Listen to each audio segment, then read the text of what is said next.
Hi, my name is Jenny Lauren Dowden for Conduit News, and today we have Representative Gayla McKenzie joining us in the studio. We're excited to have her here today to talk about her race for the Senate. She's running for District 35. Hi, thank you so much for being here. Thank you for having me. This is your first time to come on Conduit to talk about your race for this newly drawn Senate seat. Talk to us about that and how your race is going. Okay, so I'm running for Senate District 35. Right now, I'm a House representative for the Gravette, Bella Vista, Decatur, surrounding towns area. So this new Senate district, I get a lot of questions on that. It's huge. It goes from the Missouri border. I only get half my hometown. I lose all of Bella Vista that I represent. So it's quite a change. And then it goes down the Highway 59 corridor. It has Silent Springs, Prairie Grove, Lincoln, Farmington, portions of Fayetteville. It's a large district to cover. It is. And so I can only imagine what it's like for you out there campaigning. What are you hearing when you're out there talking to people door to door? Are you surprised by how this particular district and several others were drawn? Talk to us about that. Absolutely. And I get a lot of questions about that. And it bothered me at the time when I saw it, because I know most people expected that this district would pretty much, because we had so much growth in Northwest Arkansas, that this Senate district would pretty much lose the southern portion of it and be more northwestern central, because it's so large. It already was fairly large. Mm-hmm. Instead, it pretty much extended even more and then lost. We didn't keep our communities together as far as Gravette is cut in half, and Gentry is sliced a little bit. I lost, of course, again, all of the Bella Vista people that I represent. And people ask me, because I'd ask about the district, I describe how large it is and how that it's strange to people. Okay, so Northwest Arkansas grew so much, but yet this district grew geographically. Right. I mean, you just travel. This goes all the way to the behind the McDonald's in Greenwood. So it concerns people, and I posted, because I try to let my constituents know. So when these maps were up for review, I posted them and said, look, this is the House district for my constituents. Mm-hmm. This is the Senate district for the people that live in my area, and this is how it's changed. It's going to cut Gravette right in half, and this is how you can let your voice be known. And as I've done more and more research, because that's one of the top questions I get is, and they all go gerrymandered, gerrymandered. Whose interests were being protected here. And it's interesting that I'm doing more and more research as I'm learning more. And it's a shame that we don't, that sometimes politicians or powers that be can shape how a district's drawn to suit this person or this big business. Yeah. And instead of looking at keeping communities together. Yeah, and I'm sure especially those people that you have represented in those towns for quite a number of years. Like, what just happened? Yeah, it is a shame. And I hear, and it's so frustrating, because they'll call me and they'll say, you've got my support. What can I do? And I'll say, I'm sorry, but you can't vote for me this time. Time and time again, I hear that. And and they're frustrated, and rightfully so, when it looks like that the people themselves, their interests are not paramount. And when I say, and they look and go, wow, you're starting over. I'm basically starting over in a new district. Yeah. I've lost a good chunk of the folks that I represent, and I've lost half of my hometown. But what I'm doing is I'm going door to door. And I know that it's popular, the apps, and maybe it's smarter, but it's not the way I want to represent people. Is when I go door to door, I'm knocking on every door in that district. I mean, in that area where I am. I'm not going to just where I think where the app shows me the Republican voters are. And what I have people tell me is, thank you for knocking on my door. Sometimes I visited with a lot of Democrats last night, but the good thing is, I'll occasionally get a door slammed on me. But a lot of them, if I can get them just to keep the door open for a little bit, the nice thing is I'll say, look, even if I'm elected, I'm going to be representing you too.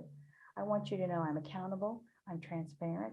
Obviously I am. I care enough to come and visit every single door. And it's powerful. It's a powerful message to people to realize that I want here to answer to you.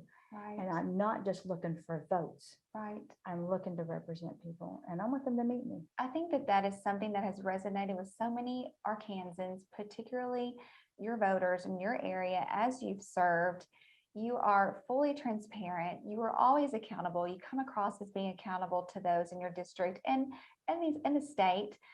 Talk to us about that, what that was like in the House. And then you mentioned a second ago, you mentioned sometimes a lot of people now are, whether it's with the gerrymandering and they're not necessarily answering to who they can get in that district, but what business is there. Talk to us about the role of these special interest groups and how we're seeing, it's being labeled now woke capital coming in and affecting law and legislation.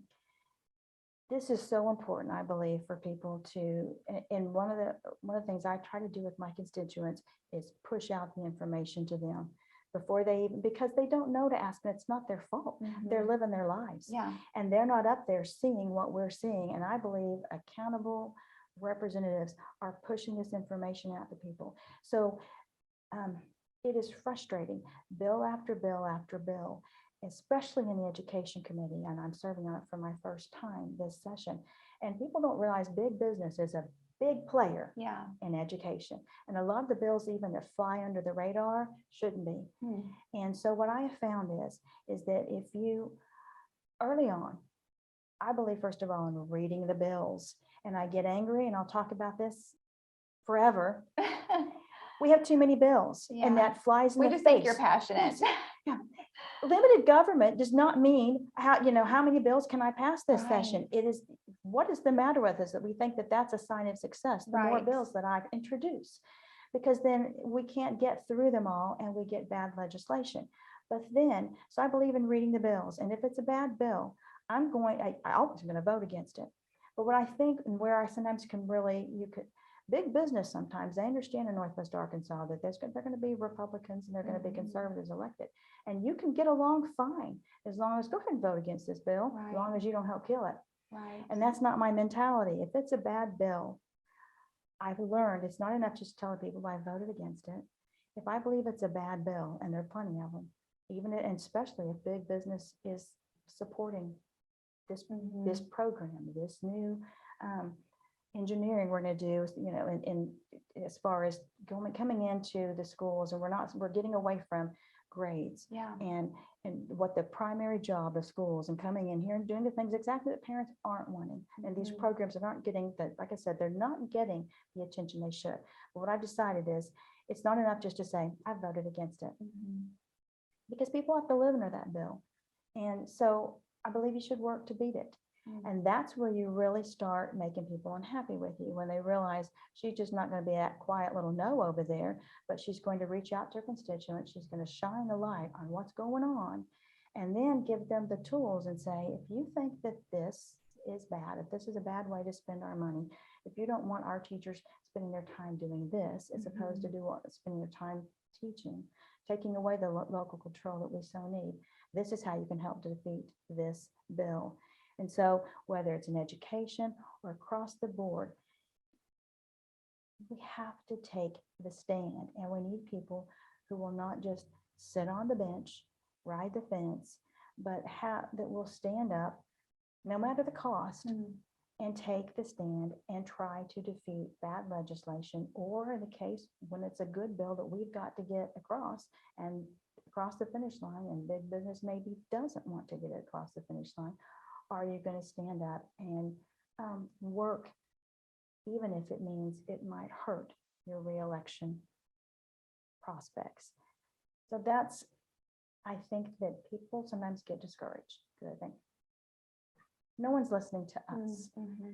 You're going to represent us until our interests conflict with someone who's more powerful, and then we're going to take the back seat to your interests. And so what I believe we need so much in government is people that we know, they're willing to say, I'm not holding on to this job so dearly that I'm willing to compromise here or there because I got to get reelected. Here comes a tough vote, so I'm going to hide under my desk. Or casually walk out for a second. one of the things I was recognized for, and there's awards left and right, and some matter and some don't, and people need to know and educate themselves. Oh, that we would get involved and what something means.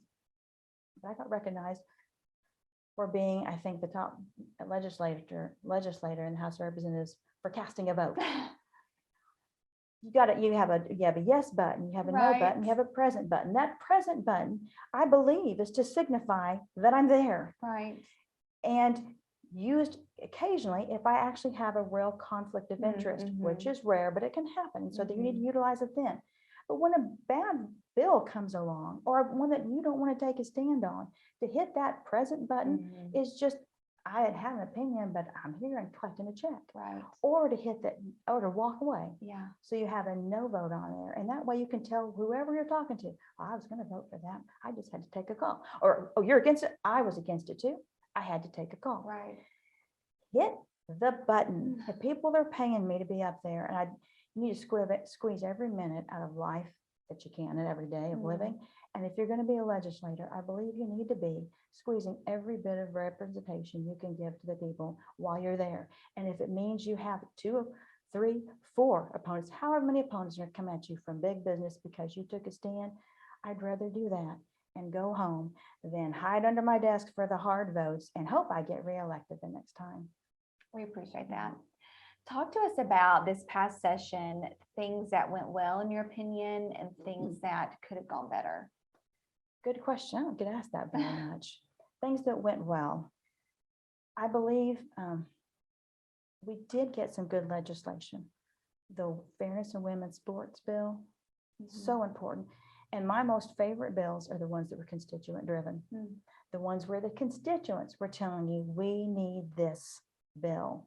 And you don't hear from that much saying, we need this, we need this, we need this. Usually they're saying, please come home, please stop, please stop. Yeah. And they're right. But that was a good bill. The No Patient Left Alone bill, huge. Yeah. Wow. And that was constituent driven. Those 2 bills, I think, there were plenty, but those 2 stand out. I don't know how many phone calls I took during that awful time where we had folks, people not seeing their parents or their grandparents, and people giving up in those long-term care facilities. Love that bill. So those are a couple of good things. A lot come to mind, but those 2 especially. Things we could have done better: transparency, accountability. You probably know, that has been one of my big causes. Yeah. Since I think the second day I arrived in there, and I had a crash landing because I spoke against the speakers. I was brand new, and we were voting on the rules of the House that gives the speaker so much power. Let's talk about that. You betcha. So, and you also proposed a resolution to not make those votes basically be in secret. Right. I know how that was received. Talk to us about that. It's so in committee. So what we're doing right now when we elect it, and my contention is that the Speaker of the House is probably the second most powerful position in the state, and people don't realize that. Right. The governor, of course, is a very powerful elected position, no question. But the Speaker of the House and the President of the Senate, they don't correspond in powers. They're both powerful positions, but the Speaker of the House, not because the Constitution requires it, not because any legislation requires it, but because 100 of your House members decided to take their power, that is the people's power, and hand it all to the Speaker of the House and say, here's the power, now you give it out to whoever you deem best. That's really a short answer for what's done there. And so the Speaker of the House picks all the chairs of the committee, and they serve at his pleasure, which means for any reason. I don't like what you're doing, I can remove you if I'm Speaker of the House. The Speaker of the House also selects, they're called Speaker Select Committees, the Rules Committee, and that Speaker decides what bills go to what committee. That's a big deal. It is. So if you want to change the rules of the Speaker of the House, which this girl did want to change, you have to take that resolution to change those rules to the Rules Committee, which is hand selected by the It's Speaker. like, yeah, it is, it's just you just want to bang your head against the wall. And some people say, why don't you give up? Never. Yeah, How do you ever make change if you don't give up? that's right. And what I'm finding is that the more I push this information out to the people, they get unhappy about it, and they need to know about it, because the change is only going to come if the people and speak out to their representatives and say, you know what, you care so much about reelection, I care about this. Yeah, Make the change. So I didn't get a due pass to change those rules, and I probably had it was a heated exchange. That's fine. I'm glad. I'd rather have a good exchange with my fellow legislators than just sit there like the first time I tried. They just stared at me. So it got a little bit more heated this time, but we had some dialogue that the people should see. yeah, Didn't make it, tried to extract it then. That was my next step, was to try to actually extract that bill from the Rules Committee. That didn't work. The other one was to have the vote be transparent. We vote the Speaker of the House position by secret ballot. Insane to me. So we say to people, this is a very powerful position. Do you get to vote for Speaker of the House, by the way? I don't think so. No, I don't think you I do don't think either. I do. Yeah. I didn't get to vote until I was elected as a representative for District 92. So I only get to place that vote because I am the representative of the 30,000 people who elected me. How dare I say to those people, I'm going to vote for this really powerful position, but you don't get to know how I voted. They should know how I voted, and they should deserve to know. And some of the legislators said, well, I tell my constituents, well, first of all, it's secret ballot, so we'll take your word for it. But second of all, how about the rest of us? Right. They're paying for the show, the whole show, and all 100 members, in my opinion, should put that vote up on the board and let people see what we do. That was a long answer. I'm sorry. No, I think that people, like you mentioned, and what we've written about recently, people need to know. I don't think a lot of people Well done. are aware of that vote and how it goes down. Shifting gears just a little bit, but it kind of goes along the lines of talking about accountability and transparency. In a lot of these Republican races, we are seeing additional candidates pop up that aren't necessarily, a lot of people would say, conservative. Some may question their voting record or having switched parties from Democrat to Republican all of a sudden, and now they're running in these Republican primary races. What do you think about that? And what does that say about the state of the Republican Party and where we are in Arkansas right now? We have so much we need to do with accountability. What I do when I go out to people on my, it's not even a push card. I almost give them a little mini brochure. I mean, it's a brochure on me. Here's my vote, here's my vote, here's my vote, here's my stand. Because people need to know. Anybody That's can right. say, I'm a Republican, and they put some beautiful little words on that push card. You line up those push cards, they all look the same. They do. And I'm so sick of that. I know. And that's why I tell people, man, I'm putting my record out there, and I'm putting out some meat for you to actually look at. So the problem is we don't have enough accountability and transparency. And I encourage a couple of things. Number one, people, go to the forums, please. I know people are busy. Then watch them later on. Go to the forums, ask the hard questions. And the other thing is, with regard to the campaign finance, we need to talk about that. Yeah. A couple of things we need to talk about that. The money in these campaigns, these seats ought not be for sale. And what I tell people is, and I have a record of it, I'm not asking anybody for money, ever, ever, ever. I'm just not going to do it, because once I ask somebody for money, and just say, you know, I need to contribute to my campaign, then I owe you. Now I'll accept it. If people want to support me, they know how to write out a check, and I'll accept a campaign contribution from a PAC. That's a political action committee. I'll accept it. I ain't asking for it. I'm not having a fundraiser in Little Rock because my constituents don't live over there, best I can tell. And I'm not going to ask folks for money, but I'll accept it. But the problem we've got is with our even the transparency on our finance reporting system. So I can have a little fundraiser. I'm not going to, but my opponent can go down to Little Rock and have a fundraiser with a political action committee. We can invite all the other political action committees. A lot of big business will come there through those political action committees, and I can raise a whole lot of money. But I don't have to, since that was in April. Yeah. My voters won't see that report till May 15th, will they? Early voting will have already started. We have the capability in this state. I'm reelected. We're going to have to look at that. We have the capability in the state to make that in real time. There's no reason why, when I deposit a check, and there are rules on how long you can keep it, When I deposit a campaign contribution, why can't I just go up there and report it and have it be so people can see, instead of we backload people very carefully, backload Right. contributions, backload expenditures, so that we hide as much as we can until it's too late for people to see who might be buying this election. So that's a long answer, but campaign money, those mailers cost money.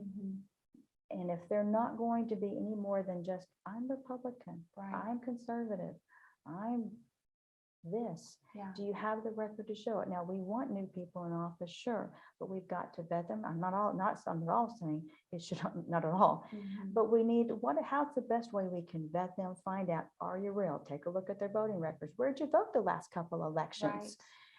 Right. Lifelong Republicans, a big phrase everybody uses. Right. Lifelong Republican. I find that interesting sometimes. What have you been voting for? And have you shown up in elections? And all of a sudden, when somebody decides, I'm going to run for office, and maybe I need to run for Senate. I've not served on the school board. I've not served on the city council. I've not served anywhere. I didn't show up and speak on any issues at the school board, at the city council, or on the state level. I've been missing in action all these years. But now I've got a push card that tells you, I'm going to go in there and fight for you. And what I'll tell, I didn't get into politics until I was in my 50s. I said get in politics. I didn't run for office. I was going to say your family. Yeah, I didn't run for office. And then I had someone call me when I was in my 30s and asked me to run for office. Oh, really? You know what I told them? Actually, I guess I'll take it back. I think I was 29. I told them, I'm too young. I'm half-baked. I need more experience. I was a small business owner then at the time. I hadn't raised a family. I hadn't got kicked around by life. And I just said, I'm not ready yet. I need more life experience. But even at that time, when they called me, you know why they called me? Because I was already going to Benton County Republican meetings. I had already spoken for and against things at my school board. I'd already spoken for and against things at the city council meetings. I'd already gone door to door on all these different issues, not just for family members. Right. And that shows me that you care. If you care about something enough to shape it, if you want to run for office and you have been missing in action this entire time before, how can I judge how you're going to? What kind of message does that send to those constituents? Is I want to have an office, or do I want to do something for the people? Because if I care enough, I should have already been involved. Assuming you are elected, let's say that you win this race in November, what would you want to tackle right out of the gate? Good question. Education is something I feel very strongly about.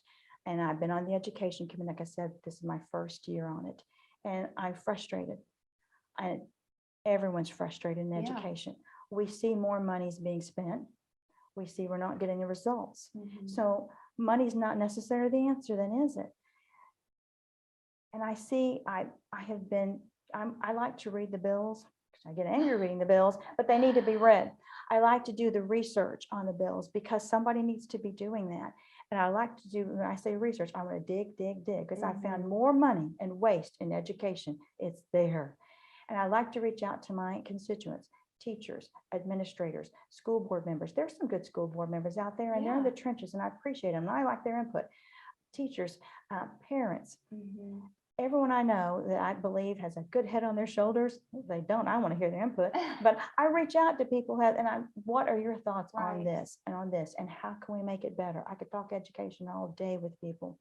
There's so much that we need to, the state, I believe, is causing more problems than help. Why do you think that is? And why specifically education? Why is it so bloated? Why is there such a lack of accountability and transparency with where those funds are going? Why do you think that is? And you know what? Parents ask me that. And I've had some administrators even ask me that, and some teachers and school board members, because that seems, and I learned on the education committee, that's one of the committees where everything we have bills and bills and bills. I'll set aging and children and youth. I'm on that committee as too. We don't have very many bills over there, but in education, they just drop from the sky every day. I think it's a couple of reasons why. One reason why we are covered, as far as I think that there are a lot of entities out there that decided they want to get in and shape and mold what we're teaching. not so much in the substantive areas, there too somewhat, but more in these areas that make the parents go, wait, this is my area. Yeah. You get out of this lane. That's not the lane you should be in Right. education. That's one.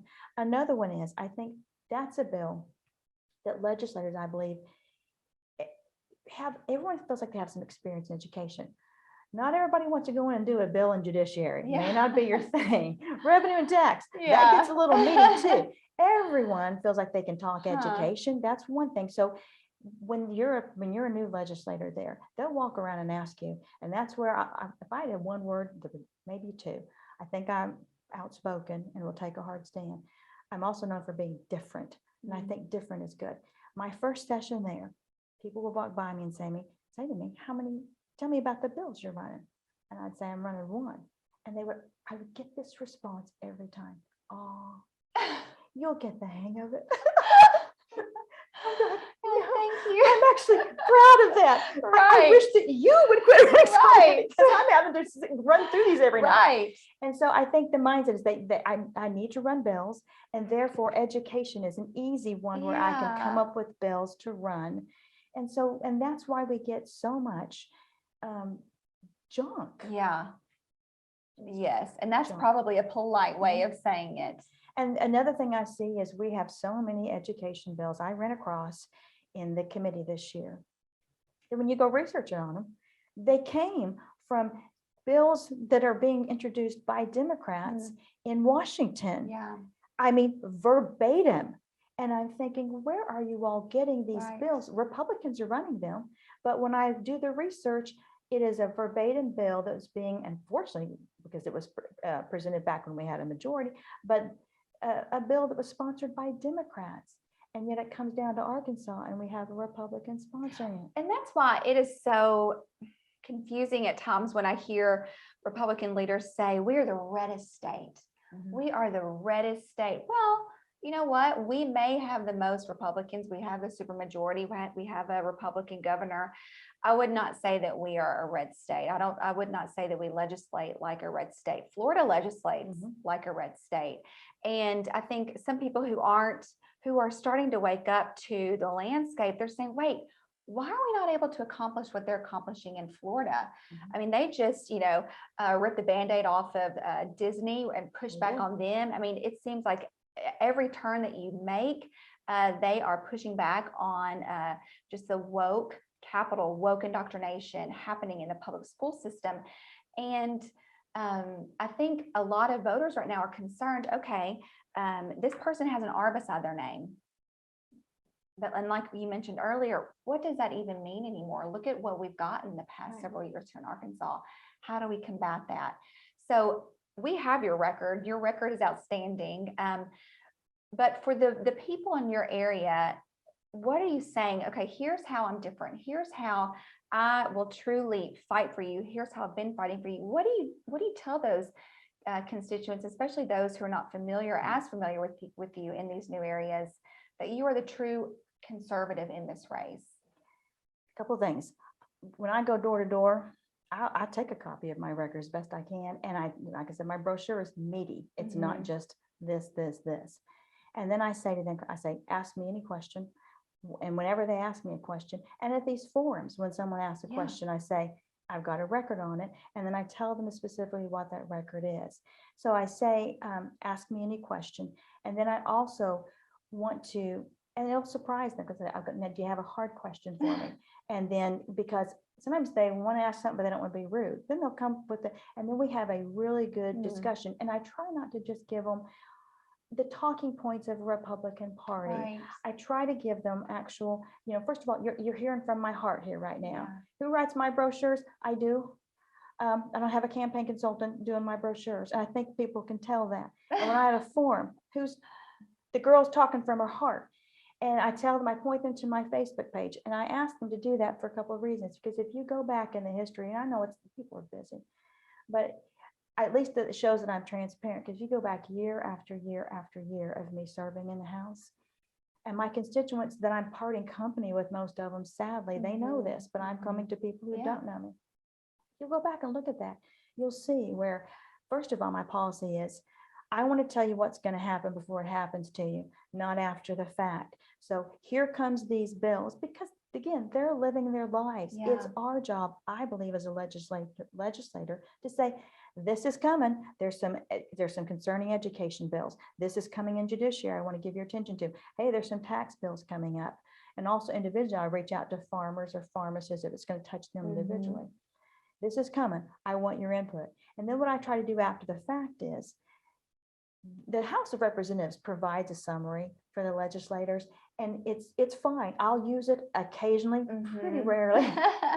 And if I do use it, I'll usually private and I'll do my summary above it. Because what I believe my voters need to hear from me is, this is not what passed yesterday. We passed this many bills. Of course, I would just say this is the bad news. I don't want someone to brag to me. It passed by this margin, but you don't have any accountability to your people what you did, do you? So I will say, and my constituents know that, I'll say, this is how I voted on this bill. This is why I voted on it. This is how I voted on this. This is why I voted that way. I want them to know who I am, how I stood, and I'll usually, and oftentimes if it's an important bill to people, or maybe it's not, but it's one that it's flying under the radar. This is how I went to the floor and stood up. And I'll tell people this when I go door to door, because if you tell people there's a video record and you ask them to go look at it, then they're like, okay, you're taking a risk there. You're probably telling me the truth. I'm telling you the truth. I want you to go look. I'll say, I spoke against this bill. I spoke for this bill. I stood up and asked these hard questions. And I want people to know I'm in there to fight for them. And sometimes it's a long walk back when you go up to the well of the House, like when I spoke against some of the power of the Speaker of the House. Sometimes it's not the most friendly audience. Now, some people support that, absolutely. And sometimes it's a long walk back to your seat. But you got to do that. I don't want to be there if I'm not fighting that fight. Before we let you go, what has been, you mentioned you go door to door and then you ask the people, or you tell them, you know what, ask me anything hard, uncomfortable, whatever it is. Have you been surprised by some questions, or maybe received a hard question that you didn't quite, you weren't expecting? You know what, usually it's the opposite. Sometimes I sense that there's something that people want to ask, but they feel like maybe it's rude. And I appreciate people for being sensitive. And so I'll say, ask me any question. And then I'll say, and I'll take a hard question. And that's when sometimes they'll say, I want to ask you about your name and your family. And I'm glad that I want them to feel comfortable doing that, because they deserve to know. Some people told me when I ran for office and ran for Senate this time, you need to drop your maiden name. Now, there's a reason why I use my maiden name. First of all, technically it's my legal name because I got married older. So I was in radio and I had Kindred Communications 106.5 radio. So when I got married, I didn't want to part company with my corporation that went with my company. But I always have gone by McKenzie. But I put my name out there because I believe, again, in being transparent. People deserve to know, even when I first ran, they deserve to know what they're getting. They do. And so people said, well, this time around, you should probably not use that name. But that's not transparent. People deserve to know the family and all that arrangement. I mean, all those connections. So they also, though, deserve to, I want to say, put them at ease. Ask me any question. And my answer to it is, and the record's there too. And I say, there's a record. So all of us are different. And of course, most people relate to that as far as, you know, you have, maybe if you have siblings, are you the same as all your siblings? Right. And someone will go, no, I'm opposite of one of my siblings. And so we're all different and we vote differently. And when I'm in my second session. So even my first session, it wasn't too long before I voted against bills or even spoke against a bill that maybe a family member supported. And people would often ask me, I wonder what your Thanksgiving or your Christmas is like. I still get that question so much. And as we went on through that session or in this session, it became even more, sometimes more opposite in our voting. And I'll tell people, it goes fine. It isn't perfect because nobody's Thanksgiving is perfect. They just aren't. But I don't want my love for my family members to ever define be defined by my political views. But the flip side of that is, as well, is I don't want my love for my family members to shape my political views. I'm here to represent my constituents. I'm a Republican. I support the Republican Party platform. Now I'll say this: if it's a Republican bill and it's bad, I'm voting against it. Right. I am. Yeah. And I'm gonna speak against it Yeah. too. And then I'm going to tell before and after my constituents the why and why. But it's so, and one thing I think at least should give people peace. If I can go up there and vote against a bill that's supported by a family member and take a stand against a family member, not against, again, I'm not taking a stand against a family member. I'll take a stand against a bill. That's right. Then that should tell you that I'm also willing to take a stand against big business. So that's neat, and I already have a record of that. Not because I got my stinger out for big business, but I tell you what, the folks I represent need a voice. Big business is always going to have a voice. I went to bat for a constituent. I'm talking too long, I'm sorry. No, you're I good. went to bat for a constituent the other day, and I felt sorry. They needed someone too, because they were having problems with, we need to take on the red tape for our businesses and people trying to get licensed and all the, it's hard on small businesses. And I thought to myself, if you were a big business, you would have a call straight to the problem and you'd get it fixed. You would. Yeah. And yet the folks living out there every day, they don't have that same power, and that's wrong. And so if you can take a stand against a family member, or if you can take a stand against big business, if their interests are conflicting what your people, what your constituents need, then hopefully you've found someone that's different. We need more different. We can get plenty more of the same. We can get plenty of people to go up there and vote conservative most of the time. We can get that. We can get plenty of that. If you can find somebody who'll take a hard stand, we need more of it. I'd vote for him. I'd vote for me. Me too. Okay, well, tell us how people can find out about you, your district, get involved, tell them your Facebook page. What do they need to know before you go? Well, my Facebook page, oh my word, you had to bring that up. It's all goofy because I have a domain issue. I can't get back in, and I'm about to get locked out if I can help it. So you can find me under Gayla McKenzie for state rep, and then you'll see on there I've got the hashtag for state senate. I hope you'll go look at that Facebook page, because you'll see a girl who engages with their constituents, and you'll see a girl who engages with the Democrats too, because you got to treat everybody respectfully. And every now and then I have a Democrat tell me, well, that's good. You know what? You changed my mind. I've had a few tell me they're now Republicans, because if you treat people respectfully and talk back and forth with the views, even if they don't change their mind, you can get a good relationship. And that's what I want. So I'm accountable. You can reach out to me. My cell is, I forward everything to my cell. So if you call this number, you're going to get me. Okay. They're always surprised. It's 479-787-6411. And so you're going to get me if you call that number. You're not going to get an office number. You're going to get this girl here. Cause whatever trouble you need to cause, because I like people asking me the hard questions. And I am just knocking doors. I'll take those calls. I love having the questions. I love visiting with one by one. It's too bad there's 90,000 people in this district. It's too bad you can't get all of them one-on-one. Well, just let us know how your campaign is going. The early voting is going to be so soon. And so we're just excited for you. And thank you for all of your work that you continue to do. Thank you. Thank you for the opportunity. I'd love to visit with you.